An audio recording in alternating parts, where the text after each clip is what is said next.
In this video, I'll reveal the 5 most dangerous scams foreign tourists face in Brazil, some of which have cost victims over $15,000.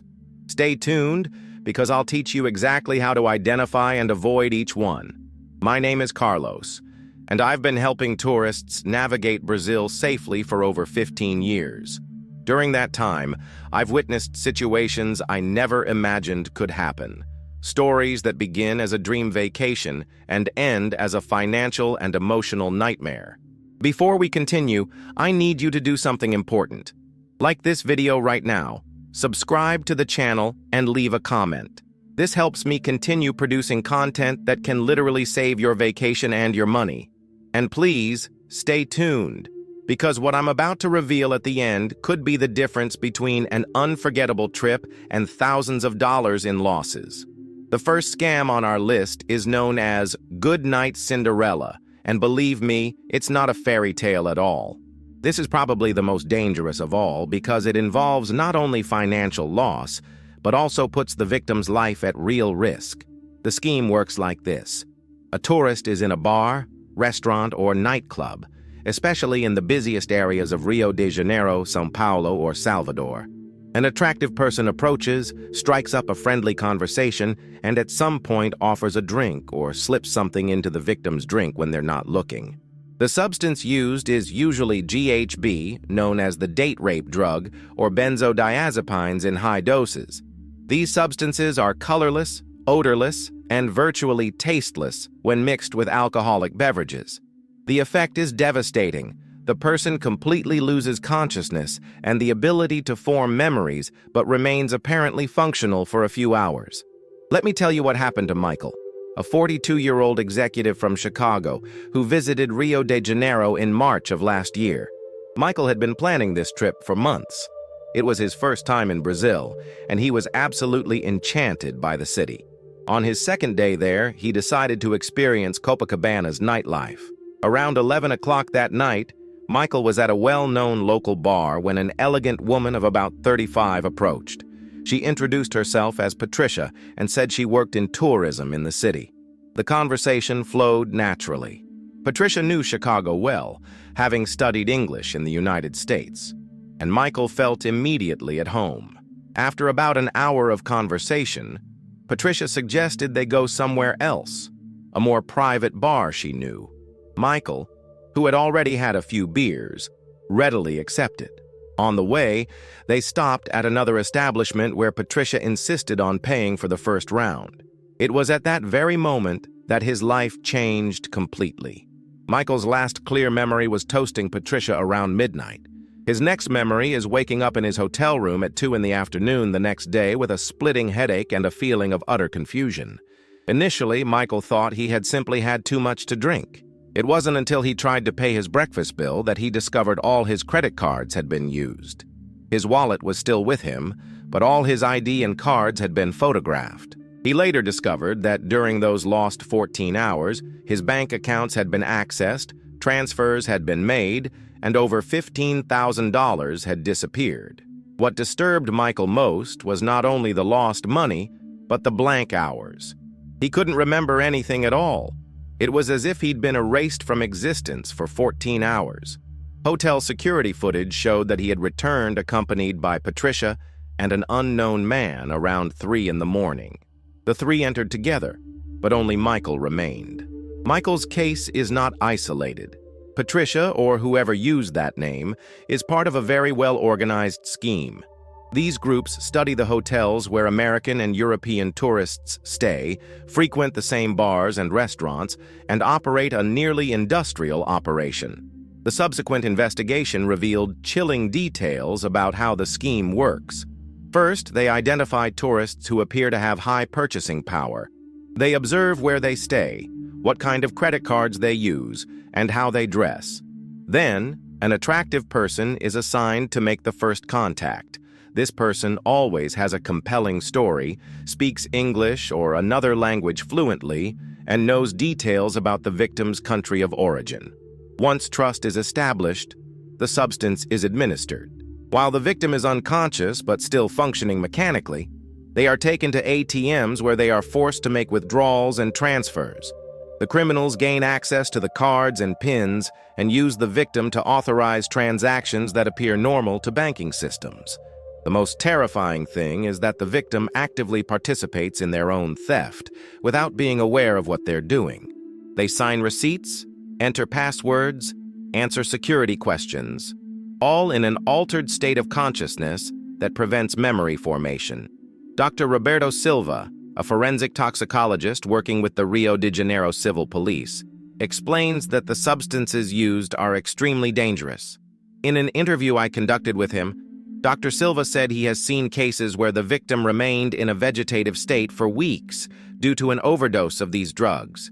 GHB, in particular, has a very narrow window between the dose that leaves a person vulnerable and the dose that can be fatal. What strikes me most about this scam is its psychological sophistication. The criminals aren't just common thieves, they're experienced manipulators who study human behavior. They know exactly how to approach each type of person, how to quickly gain trust, and how to exploit the sociable and trusting nature of many tourists. Patricia, in Michael's case, knew details about Chicago that only someone who actually lived there would know. It was later discovered that she had actually lived in the United States, but had returned to Brazil specifically to pull off this type of scam. She wasn't just a common criminal, she was a professional expert in defrauding American tourists.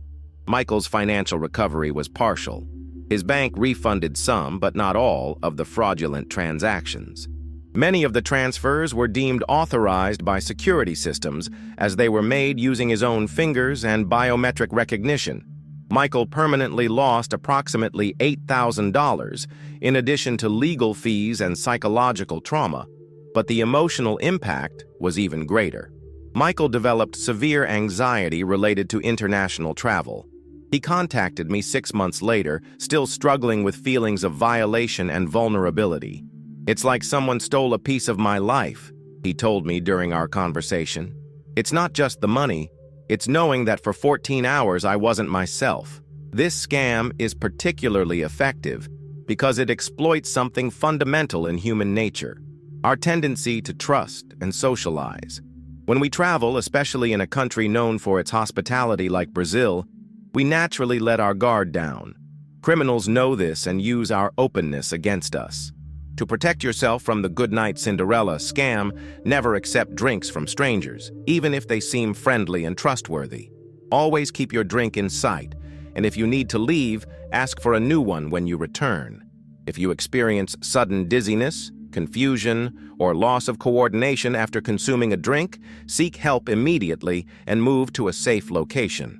Now let's talk about the second scam, which may seem less dramatic, but the numbers show it's the most common. We're talking about the fake Uber scam, a scheme that has evolved alongside technology and now accounts for more than 40% of all crimes against tourists in major Brazilian urban centers. This scam exploits one of the most common activities for any tourist, ordering transportation through an app. Its apparent simplicity hides a complex operation that can result in express kidnappings, credit card thefts, and in extreme cases, even more serious crimes. The scheme works in several different ways, but I'll explain the 3 most common variations.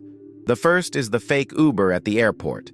A tourist arrives at Galeão International Airport in Rio de Janeiro or Guarulhos International Airport in São Paulo and immediately hails an Uber.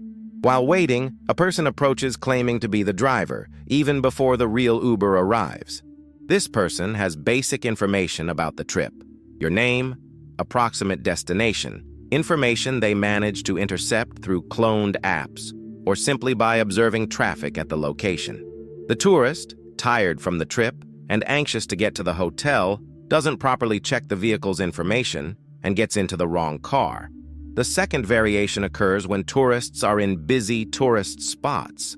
Criminals watch for people who have clearly just hailed an Uber.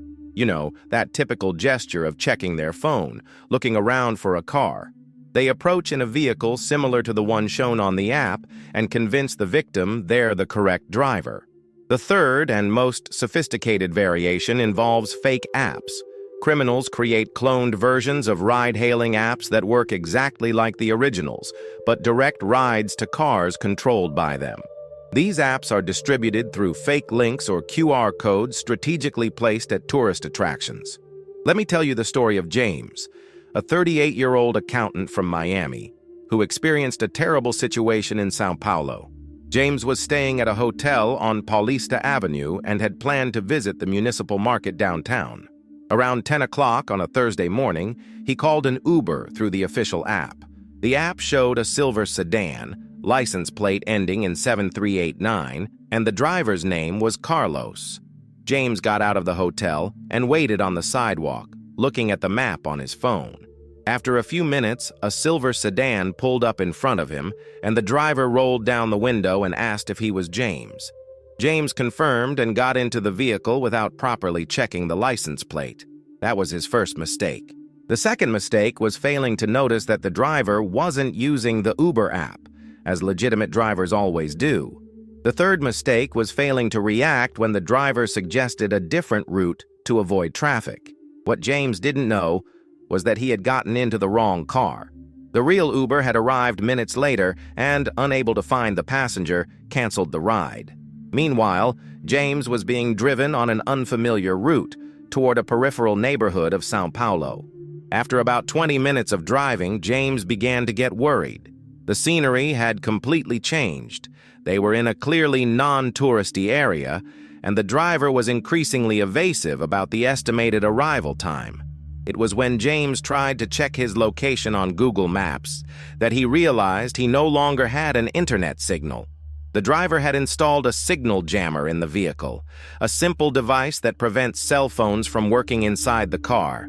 James was completely isolated, cut off from the outside world in an unfamiliar location, with a person he now realized was not who he claimed to be. The car stopped on a narrow street in front of a seemingly abandoned auto repair shop. It was then that two other men approached the vehicle. James realized he was in an extremely dangerous situation. This wasn't just a common robbery, it was a planned express kidnapping. The criminals demanded that James hand over all his cards and provide their PINs. They took him to 3 different ATMs, making maximum withdrawals from each. They also used his credit cards to make purchases at electronics stores, always with James present to authorize transactions when necessary. During the 4 hours he was held by the criminals, James was forced to transfer over $12,000 from his bank accounts. The criminals knew exactly how to circumvent the bank's security limits, making transfers in amounts and at intervals that wouldn't automatically trigger fraud alerts. The scariest thing of all was how naturally the criminals operated. They had a well-established system, knew the routes to avoid security cameras, knew which ATMs were less heavily monitored, and had contacts at stores that accepted suspicious transactions without asking questions. James was only released late in the afternoon, in an area far from downtown São Paulo, penniless, undocumented, and in a state of shock. He managed to reach a police station with the help of local residents, but the recovery process was long and traumatic. Subsequent investigation revealed that the group responsible for James's crime had been operating in the region for over 2 years. They had a network of informants in hotels, airports, and tourist attractions who identified potential targets. They used cloned cars, signal jamming equipment, and sophisticated logistics that allowed for multiple simultaneous crimes. What strikes me most about James's case is how a simple verification error led to such an extreme situation. If he had checked the license plate, observed whether the driver was actually using the app, or even shared his location with someone before getting into the car, the crime could have been prevented. This scam is especially effective because it exploits our trust in ride-hailing apps. We're so accustomed to the convenience and security of these services that we let our guard down. Criminals know this and use our trust in technology against us. To protect yourself from the fake Uber scam, always check the license plate, car model, and driver's name before getting in. Make sure the driver is actually using the official app on their phone. Share your trip with friends or family, and be wary if the driver suggests routes that differ significantly from what's shown on their app. Download my ebook, Brazil Unlocked, the definitive guide to traveling to Brazil safely. If you haven't downloaded it yet, I've left the link in the video description and in the first pinned comment. I'm talking about the card cloning machine scam, a technological scheme that can drain your bank account in a matter of minutes. This scam exploits something we do dozens of times while traveling, using our credit or debit card to pay. The difference is that, instead of processing your transaction normally, the card reader collects all your card data and immediately transmits it to criminals who create cloned cards. The equipment used is a modified version of regular card machines. From the outside, they look identical to legitimate devices, but inside they contain devices that capture and store all the magnetic information on your card. Some more sophisticated versions even have microscopic cameras that record you entering your PIN. Let me tell you what happened to Sarah, a 41-year-old language teacher from Toronto, who visited Salvador last December. Sarah had planned a 10-day trip to Bahia. It was her first time in the Brazilian Northeast, and she was absolutely enchanted by the local culture. On the third day of her trip, Sarah decided to have lunch at a restaurant recommended by the hotel, located in Pelourinho. The atmosphere was cozy, the food excellent, and the service impeccable. When it came time to pay the 85 reais bill, Sarah opted to use her international credit card. The waiter brought the card reader to the table, as is customary in Brazilian establishments. Sarah inserted the card, entered her 4-digit PIN, and waited for it to be processed. The transaction was approved as expected. She received the receipt, left a generous tip, and left completely satisfied with the experience. What Sarah didn't know was that, in those few seconds, all her card data had been copied. The card number, expiration date, security code, and even her PIN had been captured by devices installed on the card reader. What's more, a tiny camera had recorded her fingers typing the PIN, allowing the criminals complete access to her account. 4 hours later, while Sarah was visiting the Lacerda elevator, her phone began receiving a series of notifications from her bank. Transactions were being made to her account in completely different locations from where she was. ATM withdrawals, purchases at electronic stores, transfers to unknown accounts. In less than 2 hours, more than $9,000 had disappeared from Sarah's account. The criminals worked with frightening efficiency, using multiple cloned cards simultaneously at different locations throughout the city. They knew exactly what the limits were for each type of transaction and operated within those parameters to avoid automatic blockages. The most frustrating thing for Sarah was discovering that the restaurant where she had lunch was unaware of the scheme. The waiter who served her was an honest employee, working with equipment that had been replaced by the criminals during the previous night. The legitimate machine had been swapped for an identical cloned version, without anyone at the establishment noticing. The investigation revealed that the criminals had access to dozens of modified machines and operated a rotating system. They replaced the equipment in restaurants, stores, and other commercial establishments during off-peak hours, usually in the early morning hours or during business breaks. What impresses me most about this scam is its technical sophistication. The criminals aren't just street thieves, they're financial technology experts who deeply understand how payment systems work. They know exactly how to modify the equipment without altering its external appearance, how to intercept data without affecting normal operation, and how to use this information in a coordinated manner. Dr. Eduardo Santos, a cybercrime specialist with the federal police, explained to me that these groups have sophisticated laboratories where they modify hundreds of machines every month. They purchase used equipment on the legal market, install the cloning devices, and distribute them through a network of intermediaries who perform the replacements at the establishments. Sarah's case was not isolated. During the same period in which she was a victim, 17 other foreign tourists were robbed using the same method in the Pelourinho region. The total loss was over $200,000, and many of the victims only discovered the crime days later, after they had returned to their home countries. Sarah's recovery was partial and slow. Her Canadian bank refunded most of the fraudulent transactions, but the process took over 3 months and involved extensive documentation. Sarah also had to deal with card cancellations, PIN changes, and all the other red tape associated with international financial crimes. To protect yourself from the cloning machine scam, Always inspect the equipment before inserting your card. Be suspicious if the machine looks different from others in the same establishment, if it has stickers or visible modifications, or if the employee is reluctant to bring it to you. Always cover your hand when entering your PIN and monitor your transactions in real time through your bank's app. Liking this video and leaving a comment really helps me continue producing this type of content. If you've ever experienced any security issues or been scammed in Brazil, share your experience in the comments. This helps other tourists stay alert. The fourth scam on our list exploits one of the most common activities on any trip: hiring a tour guide. We're talking about the fake tour guide scam, a scheme that combines local knowledge, personal charisma, and criminal opportunism in a devastatingly effective way. This scam is particularly dangerous because the scammers present themselves exactly as you'd expect a legitimate guide to present themselves.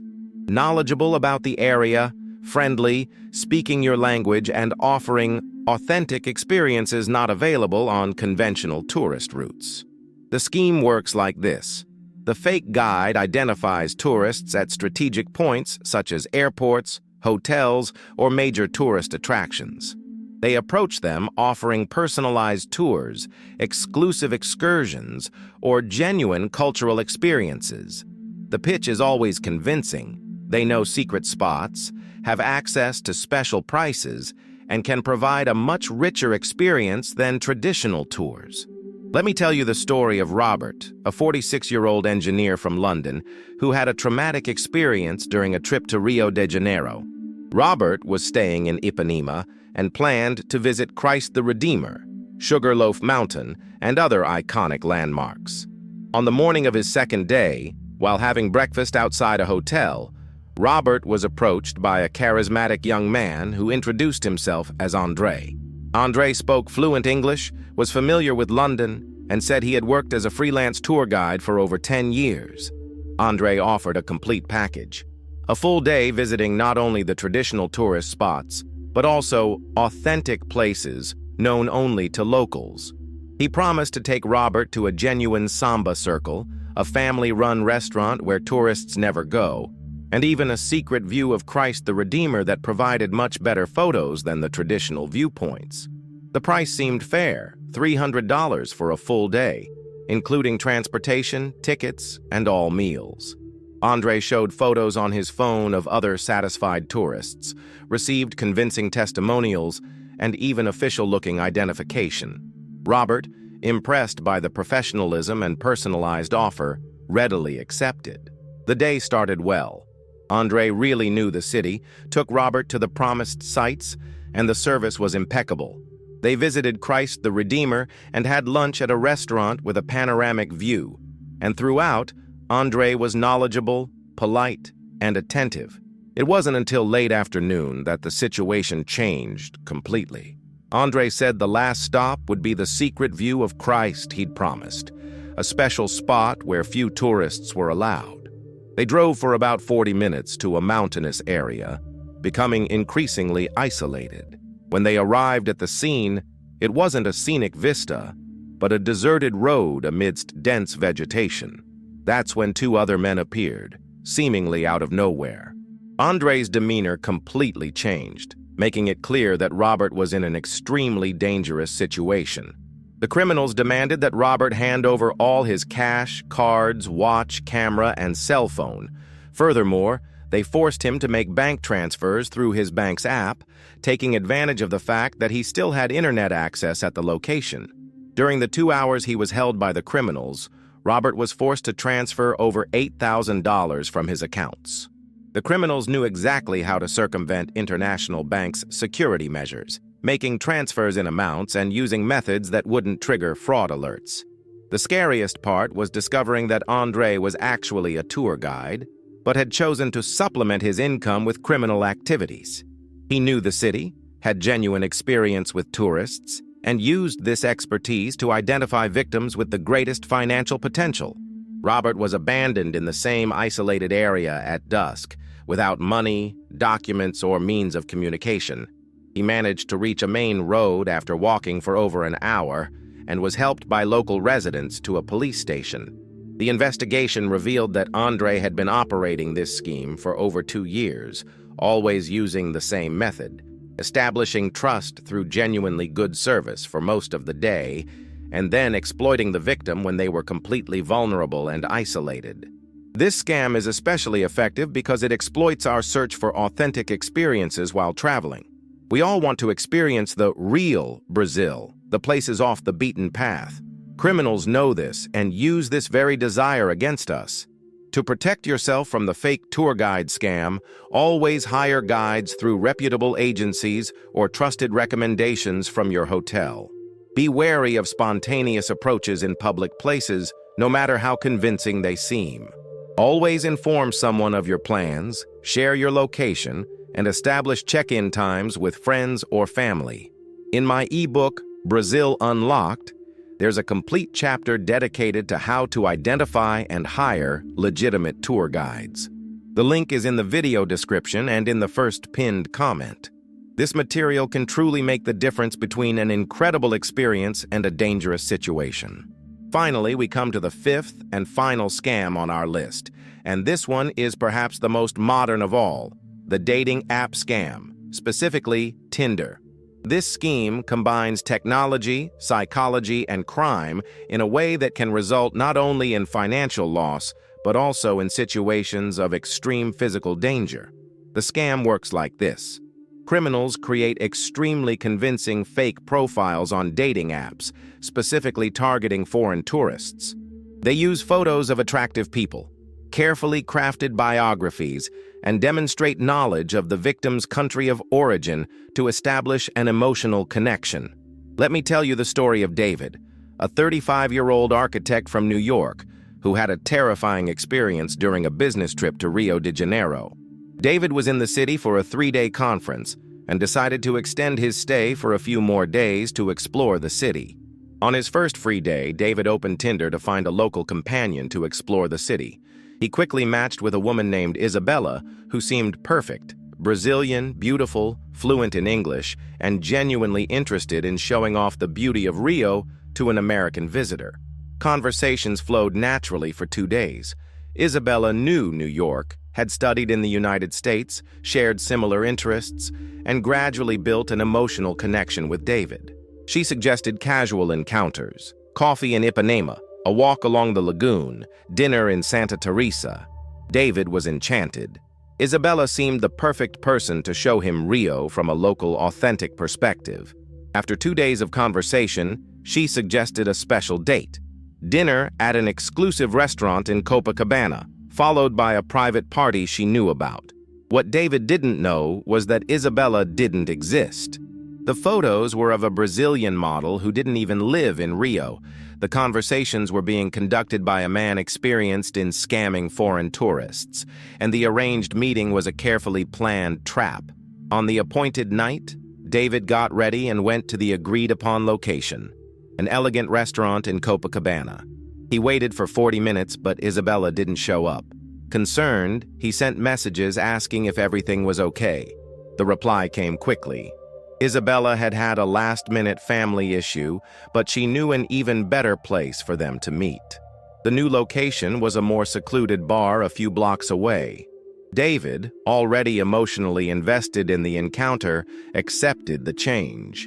When he arrived, he found a woman who matched the photos, but there was something different, something he couldn't immediately identify.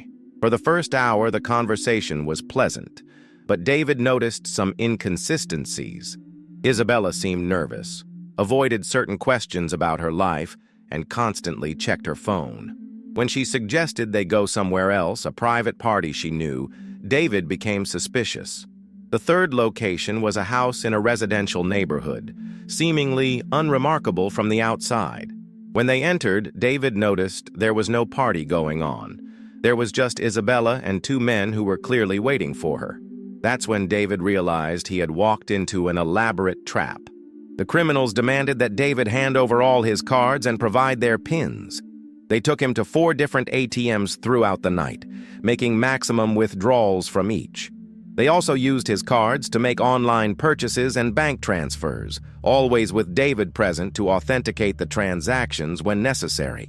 During the 6 hours he was held by the criminals, David was forced to authorize transactions totaling over $14,000. The criminals had a sophisticated system. They knew exactly how to maximize withdrawals without triggering bank alerts, they knew the limits of each card type, and they had a network of contacts that facilitated the fraudulent operations. David was released only at dawn, in a remote area of the South Zone, penniless, undocumented, and in a state of profound shock. In addition to the financial loss, he had to deal with the psychological trauma of having been deceived in such an elaborate and personal way. Subsequent investigation revealed that the person behind Isabella's profile operated multiple fake identities simultaneously, always targeting tourists from specific countries. He studied victims' profiles, researched their hometowns, and created personalized emotional connections for each situation.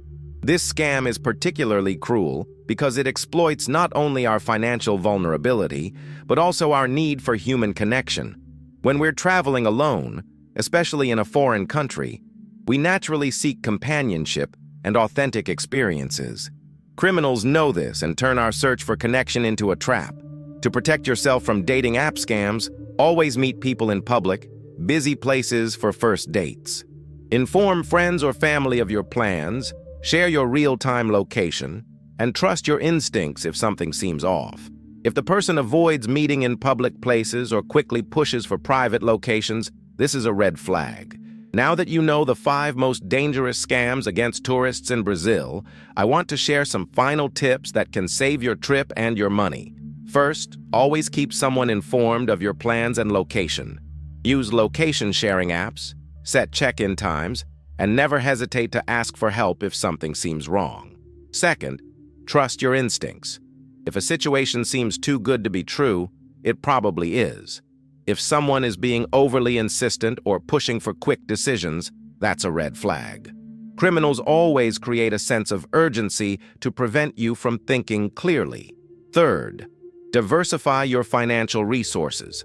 Never travel with all your money in a single account or card. Use different banks, keep cash in separate locations, and always have an alternative way to access funds in case of an emergency. If you want to fully protect yourself against all these scams and many others we couldn't cover in this video, download the complete ebook Brazil Unlocked through the link in the description or in the first pinned comment. There you'll find detailed security protocols, practical checklists, and up-to-date information on the latest schemes. Brazil is an incredible country, with wonderful people and unforgettable experiences awaiting you. Don't let fear of scams stop you from enjoying everything the country has to offer. With the right information and proper precautions, you can have a safe and transformative trip. Subscribe to the channel and turn on notifications to be notified whenever I post new videos about travel safety. Like this video if you found it helpful, and leave your thoughts on these stories in the comments. Your engagement helps me continue producing content that can truly make a difference in travelers' lives. In the next video, I'll show you the most elaborate scams that occur in other Latin American countries. You won't want to miss this information. Until next time, and have a good trip.